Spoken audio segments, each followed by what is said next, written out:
Alam ko, na-experience nyo na to sa client nyo. As a social media manager, we are creating content strategy, we are doing the market research, and we are also have a content calendar where all of the content ideas are there already. And then, biglang magsasabi si client na, Shara, can we put this? Can we post this? Can we insert this to our content calendar? Pwedeng ito na lang yung i-post natin na they continuously sending you content on Instagram, on Messenger, or whatever communication platform is, sinashare nila sa inyo yung content na gusto nila. I know for sure this is not good. If the client is sending you contents, tas you have content idea, you have content strategy, tapos yung gusto niya, yung masusunod niya, this is a huge problem. Kasi kapag hindi nag-work yung mga content na yon, sa'yo ang sisi. So how we can handle this kind of client that keeps on sending you footage that is not part of the content strategy.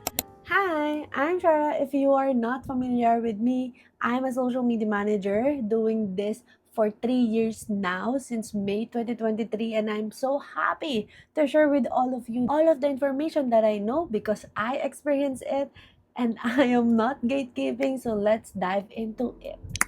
First, if pinapayagan mo yung client mo to always change the content idea because sinabi nila, you should not let your client do that to you because you are not their assistant. You are not social media assistant. You are not a virtual assistant. You are social media manager and you should decide what content to post and what content not to post. So, hindi porket sinesend yun ng client mo sa'yo is you need to post it. Reason why the client hired you kasi they don't know what they are doing. And if you will just follow everything that they said to you na gawin mo, walang kaibahan yun. Parang si client na din ang nagpapagrow ng account na yun. Kasi follow ka lang ng follow. Si social media manager are creating content strategy. But of course, for us to create a content strategy, we did the market research. Inaalam natin kung ano yung business, sino si client, at ano yung gusto ng target audience. And if you know those 3 already, it's time for you to create a content strategy. Sa content strategy na yun, dun ka magbe-base ng content ideas. And yung content ideas na yun yung pinaplan natin sa content calendar. And of course, if yung mga naplan natin sa content calendar, pinaiba lahat yun ng client, anong kaibahan nun na si client ang nag-handle ng account at ikaw ang nag-handle ng account? Wala. Kasi you're just following your client. Kaya dapat you are not following your client. You brainstorm with the client. Kaya dapat you did the market research para malaman mo ano yung content na dapat i-post at ano yung content na hindi dapat i-post. Kasi to tell you honestly, if ako ang mag-handle niyan at hindi ko alam kung ano yung business ng client, I will do the market research. Kasi hindi ko naman alam yung business niya. So how am I supposed to understand and say no and say yes to the client kung ano yung content na ipopost? Diba? Hindi ko maintindihan. Kaya, if you are skipping the market research process, please don't. I have a video how to do the market research. It's here. And I also have a video to do the content strategy. It's here. And of course, if you are also looking for a content ideas generation, how I generate content ideas, it's here. Everything is here already, you just need to follow it. Let's provide you a solution kung paano natin gagawin yun sa client natin para hindi tayo ang i-micromanage ng client at para i-guide natin si client on how to grow their social media talaga without them na nangangaalam sa ating content strategy. Here are the 3 things that I want you to do. First, you should know the process. Kasi, syempre, kung hindi mo alam ang process, hindi mo alam na mali na pala yung ginagawa mo. Shara, ano ba yung process na yun? Kailangan, you know how to process the content. Yun yung sinasabi kong market research, content strategy, content idea, content calendar, content planning, and then approval of the content. If you did not do those process, hindi mo talaga alam kung paano natin i-adjust yung content na yun at kung paano natin i-manage yung social media ng client na yun. So, meaning that's your foundation, ha? Kapag wala kang foundation, dikit ang tigyawat mo just like me, Charis. So, kapag wala kang foundation, you don't know what you're doing. We should know what we are doing because we are paid to do it. Second, you should set expectation. So, setting expectation para malaman ni client kung ano yung gagawin mo at ano yung gagawin niya at ano yung hindi niya gagawin at ano yung hindi mo gagawin. So, you need to properly discuss your deliverables and the things that you are not comfortable na gawin yun ni client. So actually, ganito ako sa client ko.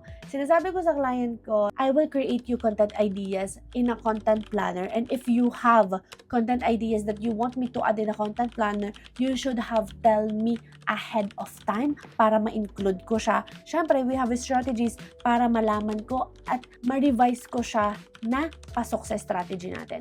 But if you are only posting content because you want to post it, hindi ko yan pinapayagan. Just let me know para ako na ang bahala doon. And syempre, yung mga content ideas na yun, ibabawas ko yun sa deliverables ko in a month. For example, my content ideas for client is 16 content ideas in a month. Tapos, may nag-provide si client ng 4 na content ideas na, Shara, ito yung gusto kong mangyari for the next month. Okay, ang gagawin ko na lang is 12 content ideas and yung 4 na yun, i-align ko siya sa strategy. And actually, ganun yung ginagawa ko for client every month. Second week before mag-end yung month na yon. So, paano ba yon? Kunyari ngayon is month of January. And yung client mo, dapat nagsasabi na sa'yo kung ano yung content idea na gusto niyang i-include for the month of January, dapat nung December pa. Last 2 weeks of the December. Para whenever you're creating content idea of the January, kasama na yung content idea na gusto ng client. They should have tell you ahead of time, hindi yung magsasend lang sila ng magsasend ng reels na gusto nilang i-post because nag-viral sa kabila, tapos relatable siya, hindi siya ganun. Okay? Hindi tayo post ng content basta-basta. We should strategize it and plan it ahead of time. Kaya dapat nagsiset ka ng expectation to your client or magset ka ng boundary. Most of the client, nagtatanong naman yan na paano kapag gusto ko mag-create ng content, na paano kapag nakukulangan ako sa content ideas na ipo-provide mo sa akin kaso wala na akong budget to increase that content ideas. So yun, sinasabi dapat yun during the discovery call pa lang. Para alam ni client kung align kayo sa isa't isa. Malay mo, gusto ni client na, gusto ko kasi yung mga content na sinasend ko sa'yo or isasend ko sa'yo is gagawin natin. So if that's not what you want, that's not the right client for you. Kasi you are not comfortable doing the job na gusto ni client na ipagawa sa'yo. Bakit mo siya tatanggapin? So maybe hindi ka pa satisfied with my explanation bakit hindi natin tinatanggap yung mga client na ganon at bakit hindi natin pinapayagan na si client ang mag-post ng content sa social media nila. Because it ruins the feed, it ruins the strategy. Kasi sa Instagram, very important talaga ang feed plan because it is our first impression to those new audiences. Kaya kapag pangit ang feed plan nyo, girl, bakit hindi mo pa yan inaayos? Kailangan kasi, if the client is professional, if they are offering professional services, the feed dapat maayos yan. Dapat yung branding yan is okay at malinis. Kailangan ganun siya. Professional looking. Okay lang na maglaro kayo sa content or pangit yung content nyo or pangit yung filming basta the feed is giving talaga.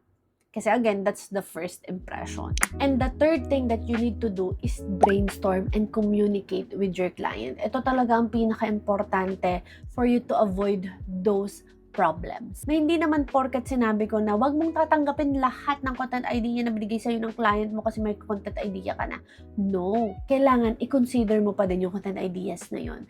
Kasi nakikipag-brainstorm tayo kay client. So whenever the client is sending me content ideas, ang sinasabi ko sa kanila, okay, I love this content idea and I will definitely include this to our content calendar for next month. For example, today is May 15. Tapos may biglang sinend sa akin si client na content idea na, Shara, can you please include this content idea? Kung hindi naman siya talaga necessary content na parang hindi siya holiday deals or holiday na necessary i-post mo on that month, pwede ito ang i-reply mo. I love this content idea and I will definitely create a strategy and align this with what we are doing and I will plan it for the next month. And then next month, ilagay mo yung content idea na yun, tsaka mo siya i-finalize kapag nakapag-create ka na ng strategy at i-align mo yun sa strategy for the next month. And then there are times na may content idea si client tapos may biglang nag-trending next month. So yun, yung content idea ni client na yun, ina-align ko siya sa trending or inire-relate ko siya sa trending next month para awareness content siya.